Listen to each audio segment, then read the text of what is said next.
Bueno, hola, vamos a compartir pantalla.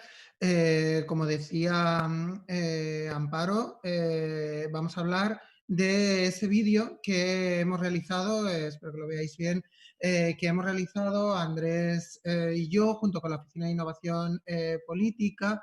Y bueno, por supuesto, muchísimas gracias a las ordinarias por preparar este evento y a todas vosotras por estar aquí. Simplemente un pequeño apunte sobre este vídeo que las ordinarias han estado circulando. Eh, este vídeo comenzó de Tricolor Architecture of COVID-19. Comenzó como una invitación de la antigua comisaria del Metropolitan Museum y organizadora de The World Around para el Día Internacional de la Tierra. Nos invitó a presentar un trabajo para festejar este Día Internacional de la Tierra y lo que decidimos hacer fue hacer una serie de un vídeo que repasase algunas de las arquitecturas y de las escalas del COVID-19. Tiene estos pequeños casi imágenes continuas de estas diferentes escalas, un poco cogido también como de estas Instagram Stories, TikTok, etcétera, en la que puedes pararlo, en el que puedes tener como ciertas reflexiones, pero que realmente van cambiando las escalas, un poco a la manera de Ruja Benjamin, como dice que las Instagram Stories democratizan de alguna manera los contenidos televisivos. Le añadimos, ahora mismo no se oye, para que nos podáis oír, la música de Clarice Jensen, una música de aquí de Brooklyn, y hicimos un llamamiento también para que se pudieran hacer donaciones a Housing Works, un colectivo que lleva trabajando más de casi 40 años para recaudar fondos para aquellos afectados, especialmente los sin techo, en la lucha, o sea, afectados por el SIDA y el Importante la noción de arquitectura y de sociedad que vemos que sale del COVID o de la COVID o de los COVID, porque en realidad la arquitectura no son necesariamente los edificios, sino en realidad cómo las cosas transitan de un cuerpo a otro, de un cuerpo a otra cosa, de otra cosa a otras cosas. Y esta visión relacional y fluida de la arquitectura para nosotros es algo que es muy importante porque la ética, las asociaciones, digamos que las construcciones en las que vivimos o por las que vivimos son construcciones que están distribuidas y que no permiten que sea o hacen que sea muy difícil delimitar en un solo sujeto la agencia a través de la cual nos regulamos políticamente. Esto es fundamental cuando viene a discutirse la COVID, el COVID, los COVID, COVID-19. Y queríamos ahora hacer un repaso de algunas imágenes, de algunos momentos de este vídeo y simplemente avanzar unas posibles discusiones que podrían tener continuidad. El primero es que todo cuerpo es colectivo y queríamos crear esta imagen. Estos son un aspecto poco comentado de la manera en que muchas sociedades han evolucionado rápidamente y han reaccionado al nuevo estado del mundo, y es los manuales para personas que usan drogas que han empezado a distribuirse para que ellos mismos puedan prevenir las situaciones de sobredosis. Y con todo un esfuerzo por transmitir procedimientos, hacer circular medicamentos, reconociendo que en una situación normal una persona que utiliza drogas pertenece a un contexto que ha cambiado y que los niveles de apoyo que puede encontrar en otras personas en estos momentos están desactivados. Para nosotros es un caso muy bueno para pensar cómo los cuerpos son colectivos en tiempos de la COVID o de los COVID. Al mismo tiempo, COVID-19 se encuerpa. las discusiones que se establecen a través de COVID, hablábamos antes, por ejemplo, de algunas de las discusiones referidas al género que podría tener, también de alguna manera apuntan a una eliminación del binarismo, de lo que es lo biológico y lo que no es biológico, y de posibilidades de coexistencia con aquellos cuerpos que no son tampoco sanos o que pueden discutir la noción de lo sano.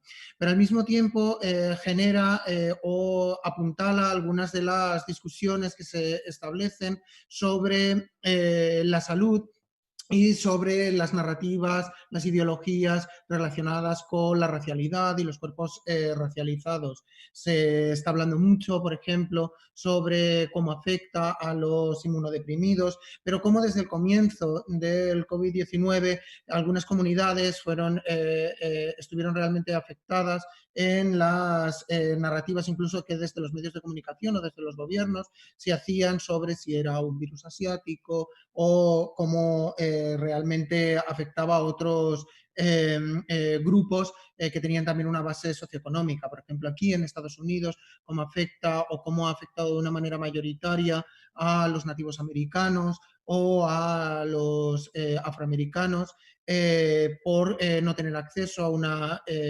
cobertura sanitaria universal o por verse marginados también de algunas de las posibilidades, de algunas de las estructuras gubernamentales.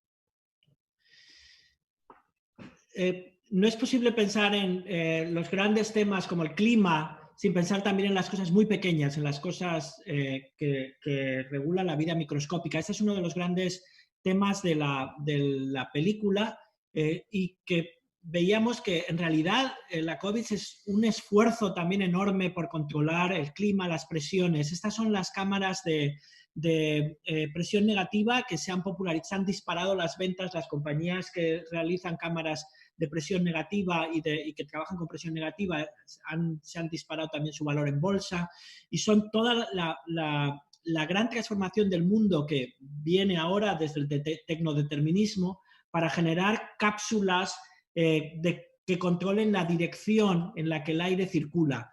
Este control de la dirección en que el aire circula es la gran batalla, nosotros pensamos, política que va a darse en los próximos años, un control sobre cómo generar bolsas de privilegio, bolsas de privilegio en las que se pueda pensar que el virus va de ti hacia otros, pero no de otros hacia ti. Y esto se está empezando a construir como un gran proyecto ingenieril y arquitectónico. Nosotros pensamos que hay otras maneras también de entender esto y de pensar la política en tiempos del COVID, claro. Al mismo tiempo, tenemos que pensar que no es global, sino que es transnacional. Es decir, no afecta a todos por igual, sino que afecta de una manera desigual precisamente por cuestiones estructurales y cómo realmente está configurada la sociedad. Lo hemos visto muy claramente en el caso de Boris Johnson, que poníamos en el vídeo y que veis aquí también en la imagen, pero como podéis ver también en la otra imagen de la pantalla, es cómo en los Altos del Golán, por ejemplo, se hacían test para los palestinos y para ver quién podía o no podía entrar. Es decir, hay bolsas de población que todavía quedan al margen, al mismo tiempo no hay coordinación médica internacional, hay diferentes protocolos y no es una guerra que se lucha contra un virus, sino que precisamente en situaciones de guerra afecta de manera desigual a la población y no solamente a los humanos, sino también a otros agentes no humanos. ¿Qué es el sexo ahora? Y Amparo y yo tuvimos una conversación en Dirty Furniture recientemente sobre esto, pero me gustaría simplemente mostrar esta imagen de Trace Together, este software que se ha utilizado, network software que se ha utilizado en Singapur, que de manera voluntaria descargas en tu móvil y permite hacer una gestión colectiva y cómo los móviles empiezan a ser mediadores en este tipo de relaciones, en la trazabilidad de la proximidad, algo que ha venido desarrollado a partir de la experiencia de los locative media y en especial de de social media como Tinder o Grindr o tantos otros, y que en realidad se han convertido en estos momentos en las formas colectivas de sexo. Para nosotros esto es muy importante porque entonces vemos de alguna manera el COVID cómo está también regulando o está generando nuevas formas de interacción, nuevas formas de proximidad, nuevas formas de contagio, nuevas formas de señalamiento público, y todo eso dentro de esta retórica que ya todos conocemos del sexo tecnológicamente mediado. COVID-19 no hace los hogares más seguros. Hemos visto una nueva, una especie como de boom sobre esta idea del hogar o la casa como el espacio de lo seguro, algo que precisamente discutía con un colaborador que tengo sobre relaciones entre arquitecturas y epidemias, Andrea Bañato, y cómo los hogares y las nociones de lo hogareño han vuelto a reforzar estas ideas de la heteronormatividad, de cómo, y cómo hemos visto casos precisamente que los hogares, las casas, no son el espacio de lo seguro, o cómo realmente tampoco ni siquiera se dan estos hogares o estas casas, precisamente en poblaciones como las trabajadoras del sexo, las personas sin hogar, las víctimas de violencia machista, de violencia de género, y que de alguna manera tendría que abrir la posibilidad de discutir este binarismo, esta heteronormatividad en otros contextos más equipados. Ese es un apunte también sobre cómo se han creado las retóricas del poder y el auge de la realeza en los últimos años a través de series como Downton Abbey, o tantas otras. En realidad tiene también un discurso tecnoconservador que es bastante interesante.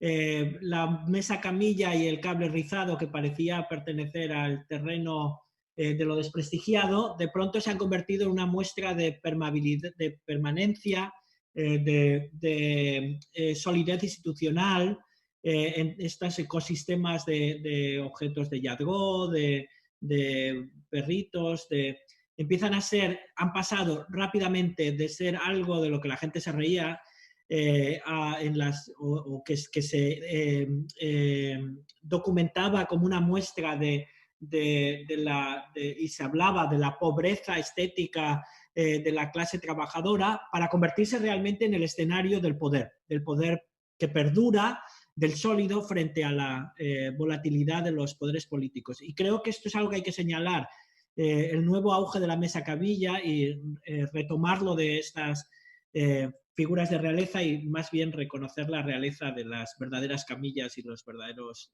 obsolescencias tecnológicas.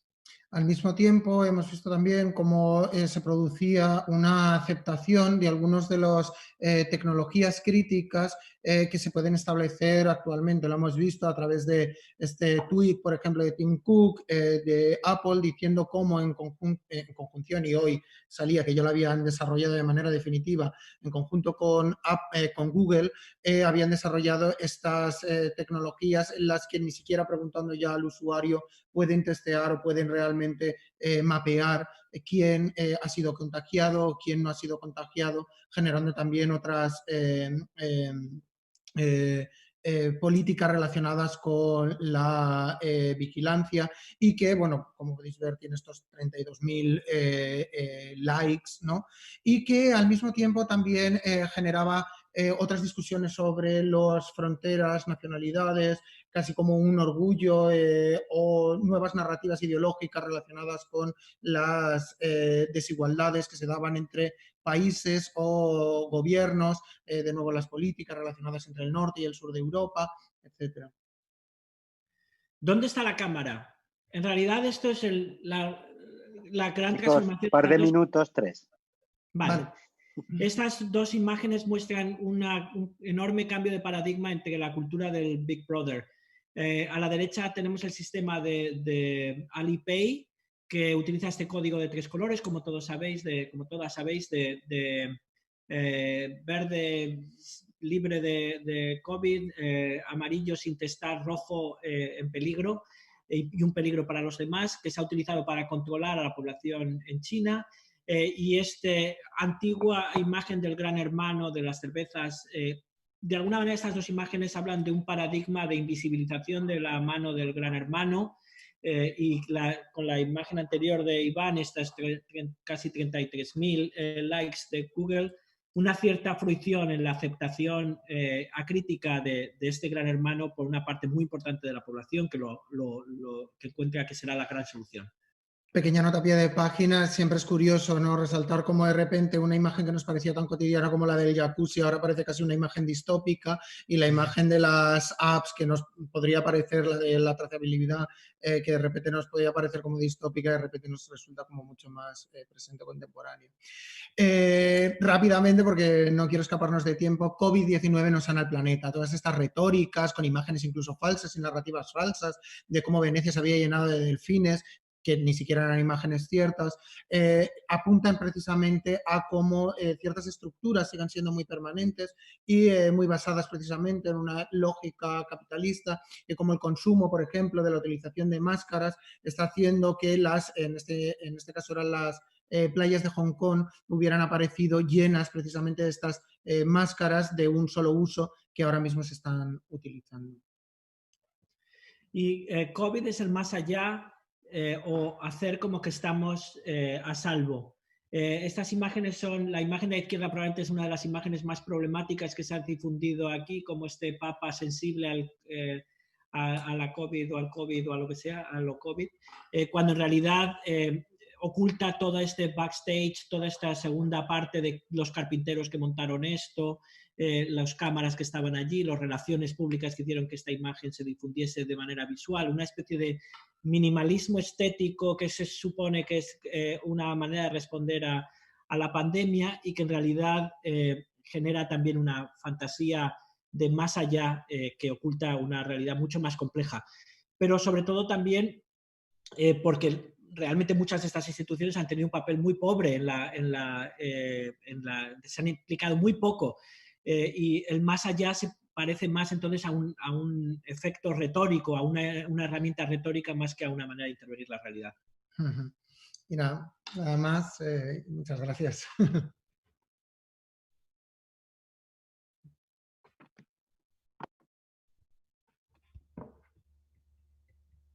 Muchas gracias a vosotros.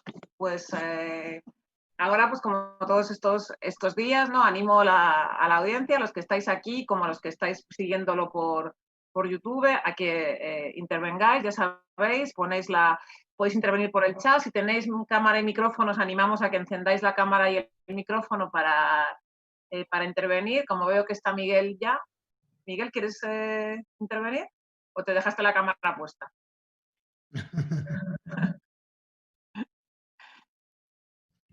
No sé si quieres intervenir. Tienes el micrófono mudo, Miguel. El audio, Miguel. El audio, Miguel. Tienes el micrófono mudo.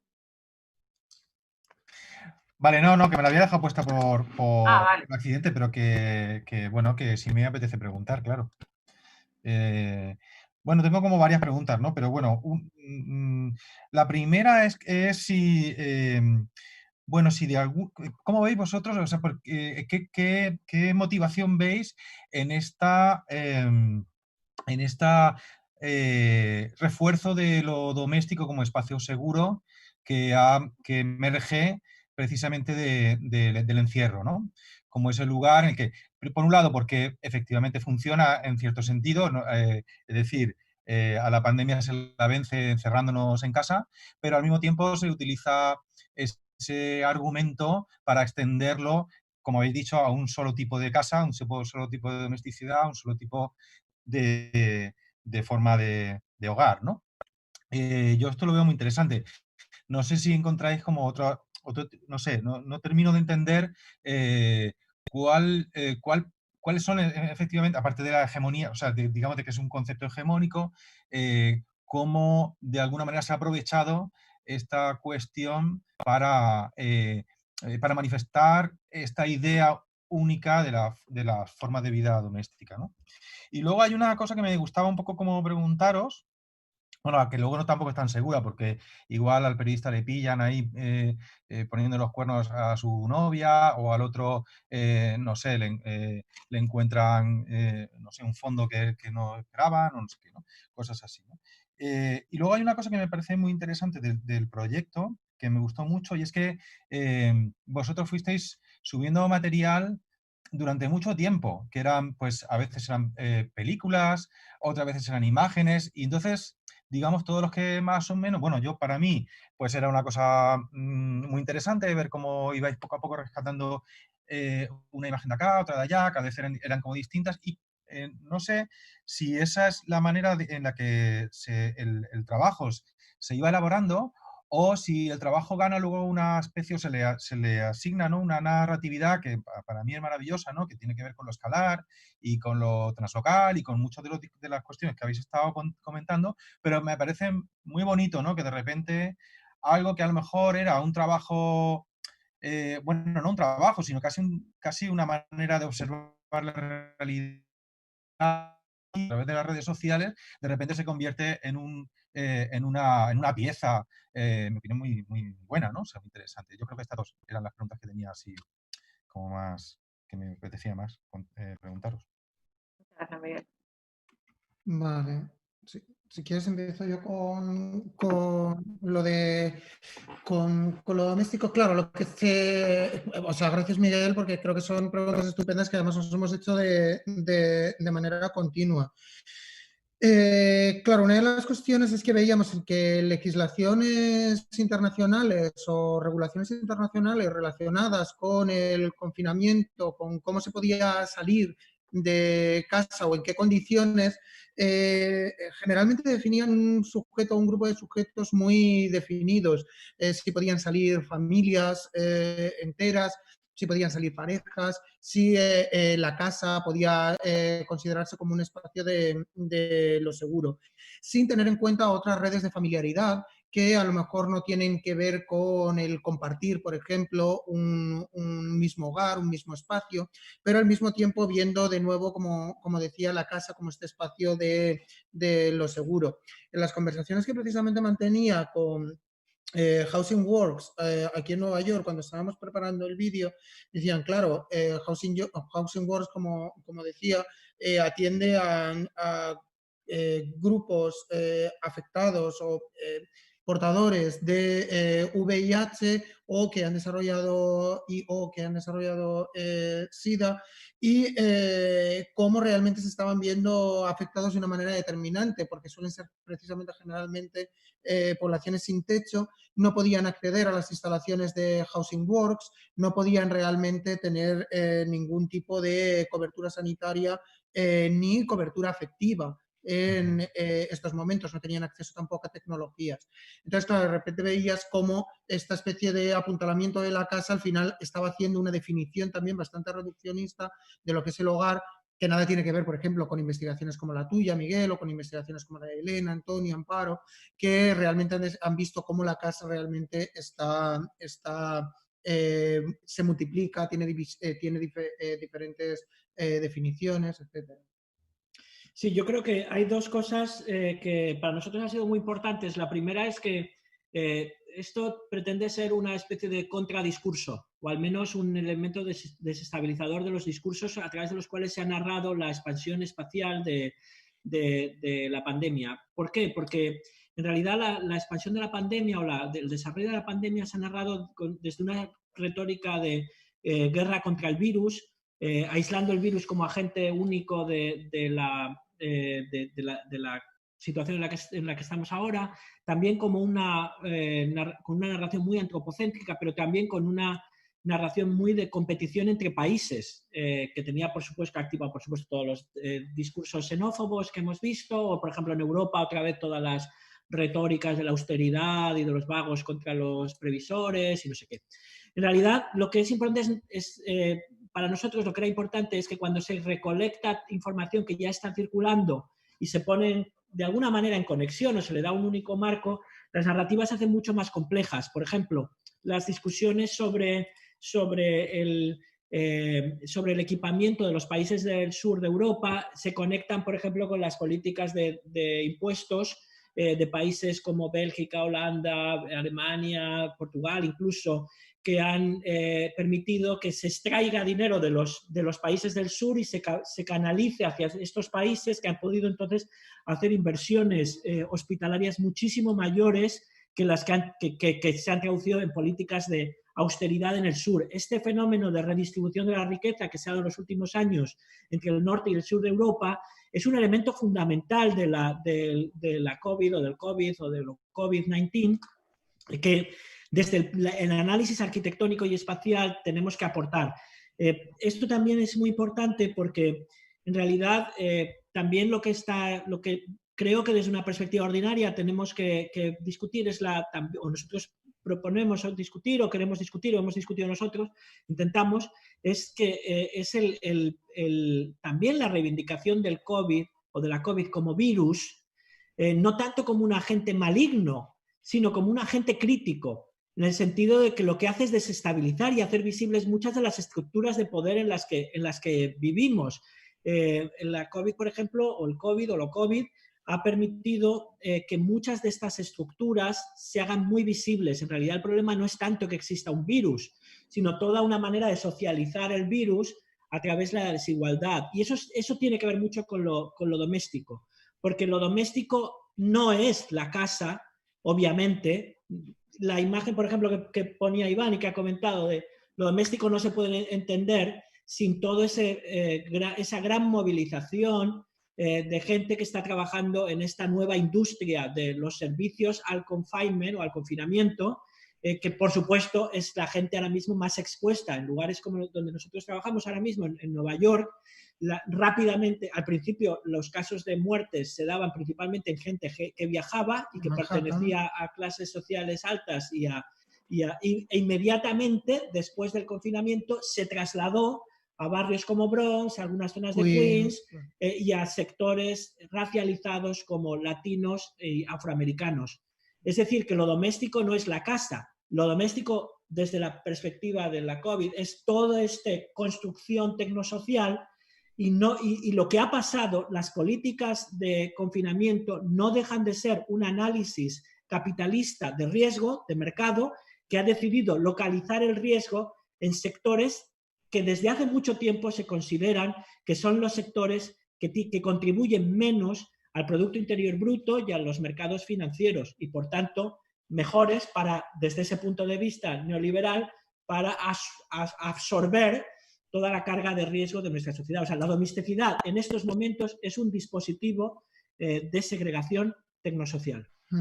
Una cosa más sobre la formalización del propio vídeo, por la pregunta de Miguel, también bebe de determinadas tradiciones que han estado precisamente relacionadas con el activismo relacionado con epidemiología. Por ejemplo, durante la crisis del SIDA, grupos como Group Material y el Timeline que hicieron en un momento determinado del SIDA. Como algunos, de repente, como los críticos de arte anteriores que no estaban equipados decían, pero esto es una discusión acrítica porque solamente estáis exponiendo lo que ha sucedido y algunas de las noticias relacionadas con el SIDA. Y era como, no, precisamente contar la historia o precisamente reagrupar todas estas imágenes permite enlazar una discusión crítica, porque esta historia no se estaba contando como se estaba viendo además en los medios de comunicación, en determinados órganos gubernamentales, sino que permitía precisamente establecer un parlamento donde realmente se pudieran discutir algunos de estos elementos. Y para nosotros fueron fundamentales algunas de estas tradiciones, ¿no? O ACT UP, Grand Fury, etc. Elena, ¿estás aquí? ¿Quieres decir algo? ¿Tienes el micrófono puesto? Digo que no sé si hay alguien más o no. ¿Hay alguien más que quiera hablar o no? ¿No? Yo sí, si luego hay tiempo, formularía una. Pero... Vale, pues Elena y luego tú. Yo sí, dos apuntes dos cositas más así por compartir, no sé. Porque me interesaba mucho cuando planteabais esto de cómo las cosas transitan de un cuerpo a otro. Y me recordaba un artículo que leía estos días de atrás de Cristina Rivera, que se titula Del verbo tocar. Ahora os pongo la referencia, ahora lo busco por ahí. Y una de las cosas que planteaba también esta mujer era cómo esta vigilancia sobre quién ha tocado antes este objeto que ahora toco yo, ¿no? Con esta prevención, con el contagio, de alguna manera podía contribuir también, o sea, era una manera de visibilizar ese fetichismo de las mercancías. O sea, antes no veíamos las relaciones de producción de quién ha hecho lo que yo me estoy poniendo, quién ha venido antes a este mercado, en qué condiciones laborales están las trabajadoras, ¿no? O sea, no digo que esto pase, digo que es una posibilidad para, o sea, en esta dimensión de tocar los objetos que nos relaciona de otra manera y nos hace pensar en esas relaciones, ¿no? Y luego en otra línea, también muy rapidito, algo que a mí me comparten amigas enfermeras o bueno, gente que en general está en el mundo de la salud, tiene que ver también con las dificultades para el tocar, ¿no? Hay gente que te traslada, me digo enfermeras porque lo que te trasladan es cómo ir con esos trajes de astronauta, como dicen ellas, imposibilita que la gente a la que estás cuidando ni siquiera te ponga cara, ni siquiera te reconozca. Y cómo eso, las implicaciones que tiene eso para su trabajo, ¿no? Como muchas veces dicen, tengo la sensación de que no lo estoy haciendo bien, porque hay un nivel de despersonalización implícita en el propio objeto requerido por seguridad, ¿no? Como que dificulta los cuidados, ¿no? Como dificultan el contacto, ¿no? Con este juego del tacto con el otro, ¿no? Y nada, que muchas gracias, que un placer oíros. Si os parece, como por el tiempo, recogemos seguidas la pregunta de Massimiliano Casu y también la de Ana Almedo y ya las podéis responder a las tres, si os parece. Vale, pues, adelante, Masi. Bueno, gracias. Bueno, muchas gracias, chicos. Enhorabuena, que es súper interesante. Una pregunta de esas que se pueden hacer solo en ordinaria. Yo estoy siguiendo últimamente con muchísimo interés toda la cuestión de bueno, digamos, todas esas teorías más o menos de la conspiración en torno a la artificialidad del virus, que empezaron siendo formuladas por youtubers con el croma mal hecho detrás y ahora han llegado a las plazas políticas de primerísima línea. En Estados Unidos sabéis muy bien de qué estoy hablando. La pregunta, para ir un poco a lo concreto, como ejercicio de teoría ficción, digamos, ¿cómo reformularíais el vídeo, la película? ¿Cómo lo trabajaríais si se añadiese, si se descubriese este elemento como de una ulterior arquitectura vinculada a la artificialidad del virus? Gracias, Masi. Y ahora tomamos la pregunta de Ana. Ana, ¿entras con micrófono, con cámara? Con las dos. Estupendo, muy bien. Hola. Pues antes de nada, enhorabuena, me ha encantado la presentación, on point como siempre, y me ha interesado un montón lo que habéis hablado con respecto a los encuentros sexuales durante la COVID o post la COVID, y me interesa desde el punto de vista de que quizás estos encuentros que entendemos como contactos cuerpo a cuerpo han sido por lo menos durante esta cuarentena, como súper señalados, incluso diría castigados, como por ejemplo hemos visto en Madrid noticias que decían, pues por ejemplo, la policía ha disuelto no sé cuántas orgías en el centro de Madrid y tal. Me preguntaba también por las investigaciones que ya tenéis con respecto a las aplicaciones de Grindr y todo esto, si de repente va a ser algo que va a entrar como cuando los usuarios de Grindr ponen pues tengo VIH o algo así, como si de repente esto pueda dar lugar como a otro tipo de políticas con respecto a lo que se hace visible de nuestros cuerpos, o incluso llegar a un tipo de sexo que sea como más tántrico, no sé. Esa era la pregunta. Pues adelante, es todo vuestro. Sí, yo empiezo un comentario con lo que decía Elena, porque estoy completamente de acuerdo con precisamente las discusiones a través del cuerpo de enfermeras y los cuerpos de las enfermeras, por otro lado, y las capacidades afectivas. Y precisamente en epidemiología ha sido una de las discusiones que más ha avanzado en la discusión sobre cómo la epidemiología o las epidemias conforman nuestras propias relaciones interpersonales. Florence Nightingale ya desde el principio se quejaba cómo no podían atender de la misma manera a los enfermos, por ejemplo, de cólera o de tuberculosis, y cómo realmente empezaron a improvisar o empezaron a innovar mucho más que el cuerpo de médicos, por así decirlo, la propia comunidad de enfermeras en otras tecnologías, en otras redes de cuidados que les permitieran cuidar de manera adecuada a los enfermos, mientras que la comunidad de médicos de alguna manera pretendía simplemente eliminar el virus, eliminar la epidemia, pero no tanto atender a cómo el virus o la epidemia o una bacteria, en el caso del cólera, podía hacerse social o podía socializarse. Sí, yo muy brevemente Empezaría por Maxi digo Maxi y veo Maximiliano y me quedo ahí como parado si digo el nombre con el que te hablo siempre o el que pones ahí. Pero, o sea, es que las teorías de la conspiratorias Sí. Son verdad. Esa es la cuestión. Yo creo que eso es lo importante que hay que explicar, porque son verdad, pero no de la manera que se dice. No es que haya un laboratorio en el que haya una persona mala a la que pagan, sino que la pandemia está fabricada, pero no por una sola persona, sino por un gran número de construcciones previas. La manera en que se ha construido la globalización a través de la permanente circulación de materias, la manera en que se han transformado los ecosistemas. Fudan es un lugar donde ha habido grandes transformaciones medioambientales en los últimos años, ha crecido exponencialmente como consecuencia del paso de la cultura del carbón a la cultura de la electricidad, con el deshielo del Himalaya, la manera en que se ha construido también una segregación a través del acceso a la salud, el control gubernamental sobre los cuerpos. Es decir, lo que conocemos como COVID no es inevitable, no es natural, no es dado, no se ha dado de una manera espontánea, es el resultado de la combinación de múltiples procesos de diseño. Es una cosa que se ha fabricado. Lo que pasa es que no existe una persona de nacionalidad china en un laboratorio que es mala y que lo ha hecho.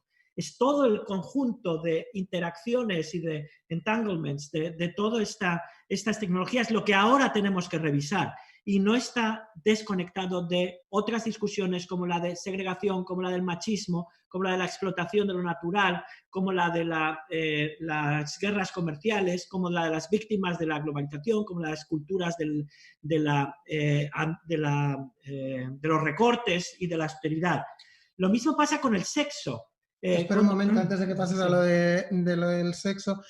Por ejemplo, precisamente relacionado con las teorías conspiranoicas, era algo que se había desarrollado mucho con lo de la enfermedad de Lyme y cómo se había sido producto de un laboratorio. Lo que veíamos precisamente es cómo la enfermedad de Lyme surge realmente en los años 70 y 80 a través de procesos de deforestación en partes muy determinadas, sobre todo del norte de América y también en Reino Unido, los procesos de urbanización y la eliminación de ciertos hábitats que hasta ese momento no habían tenido contacto con lo humano. Es decir, esas teorías conspiranoicas de alguna manera son ciertas por esa explotación de recursos y por también la eliminación de ciertos el entendimiento de ciertos paisajes como eminentemente paisajes productivos que están al servicio de un servicio de lo humano. Y ahora sexo, sí. Y sexo, muy interesante, y Amparo probablemente pueda añadir que llevamos discutiendo esto un tiempo, pero el sexo es esto ahora. O sea, el sexo es una cosa mucho más compleja. Existe esta narración de que el sexo es solamente la interacción genital, pero eso es una parte muy pequeña, como sabemos, y que además cambia, que está mediada, que se construye a través de tecnologías, de regulaciones. El sexo tiene que ver también con las políticas de género, con el machismo, con la violencia. Es decir, es una construcción mucho más amplia. El sexo hoy en día es esto, o es una forma de sexo. El Trace Together es una forma de sexo en el que nuevamente las estructuras de poder, las estructuras de género, el control, la moralización de la interacción, las mediaciones tecnológicas, los nuevos regímenes en los que vivimos son esto. Y produce sus propias formas de erótica y sus propias formas de excitación y de placer. O sea, hay gente que está completamente excitada por una sociedad controlada por estos dispositivos, y solo hay que ver el panorama político, la excitación que esto produce, que está completamente entregada a eso y que el momento en que recibe un email o un mensaje en su teléfono en el que dice hemos trazado a 17 personas, ten cuidado, tu vecino está infectado, puede estar infectado, produce un placer. Esto es el sexo ahora mismo y ya lo tenemos delante. Al mismo tiempo, Ana, como siempre, fantástica tu pregunta, pero tampoco olvidemos el sexo únicamente no solo como no solamente como un intercambio entre cuerpos, como decía, ¿no? Intercambio también tecnológico, sino también el sexo como trabajo y cómo realmente el COVID también está afectando especialmente a un colectivo como es el de las trabajadoras del sexo. Salía hace poco también la noticia de cómo sobre todo las trabajadoras y los trabajadores y les trabajadores del sexo en Brasil, especialmente en la comunidad transgénero, está realmente viéndose afectada por no poder desarrollar su trabajo de la misma manera o en las mismas condiciones en las que previamente podía haberlo desarrollado. Lo que apuntala de nuevo como también lo COVID-19 es una construcción política, ideológica, social, que también permite una exclusión. Lo que decías tú también de cómo casi se podría visibilizar incluso en nuestras propias pieles, son discursos también que se han visto durante mucho tiempo. Y digo no solamente porque sean como discursos antiguos, sino porque también hay activismos o respuestas que también se pueden generar desde el pasado. Durante la crisis del SIDA, el senador, por ejemplo, Jesse Helms, propuso, con gran apoyo del Senado estadounidense en aquel momento, tatuar a los seropositivos. Uno en el brazo para los que compartieran jeringuillas y otro en la espalda para los homosexuales. Al final no llegó a ser aprobado, pero estuvo discutiéndose durante mucho tiempo durante la administración Reagan y al mismo tiempo fue contestado muy públicamente. Y creo que es importante contestar también muchas de estas acepciones. De acuerdo, sí. Ayer también estuvimos viendo, ¿no? Os remito también a la sesión de ayer por la tarde, por ejemplo, con Ana, con Beyoncé, que estuvimos también hablando, ¿no?, de esta cuestión también de las trabajadoras sexuales, las mujeres trans y las diferencias también, ¿no?, que nos hace ver o que nos echa la cara también esta situación presente. Voy a leer un par de comentarios que están en el chat, pero los leo como comentarios, me temo que voy a hacer otra vez aguafiestas, ¿no?, que no lo voy a hacer como pregunta, porque tendremos que pasar ya a Pablo Santoro, que va a hacer la próxima presentación. Entonces leo los comentarios y seguimos con Pablo en esta discusión también, ¿no?, sobre el COVID y lo que nos está poniendo sobre la mesa. El primer comentario es de Diego Morera, que también intervino ayer, que dice: hola, justo hoy salió esta noticia de mi país, Uruguay, que implementará el sistema de rastreo de contagios de coronavirus de Apple y Google, ¿no? Muchas gracias, Diego, por compartir el enlace. Y una de las cosas siniestras de estas últimas semanas, ¿no?, ese logo y esa conjunción entre Apple y Google, seguramente. Y luego también Katy nos deja otro comentario, dice: me recuerda a la teoría del shock que hace a pacientes confundidos. Una teoría que solo funciona si no sabemos que existe, con el fin de un saqueo sistemático del sector público después de un desastre. Bueno, según presenta Naomi Klein, que se me había pasado dar su nombre, ¿no? Y Gabriel Villota dice que creo que sería más bien la administración Bush, ¿no?, comienzos de los 90. No, a lo mejor me he equivocado y he dicho comienzos de los 90, pero era comienzos de los 80, con la administración Reagan y hasta el año, o sea, el propio Ronald Reagan no pronunció la palabra SIDA hasta el año 85 y luego hizo alguna serie de regulaciones en el año 87. Pero las discusiones sobre tatuar a seropositivos fueron precisamente al comienzo, en el año 82-83. Luego obviamente se desestimó.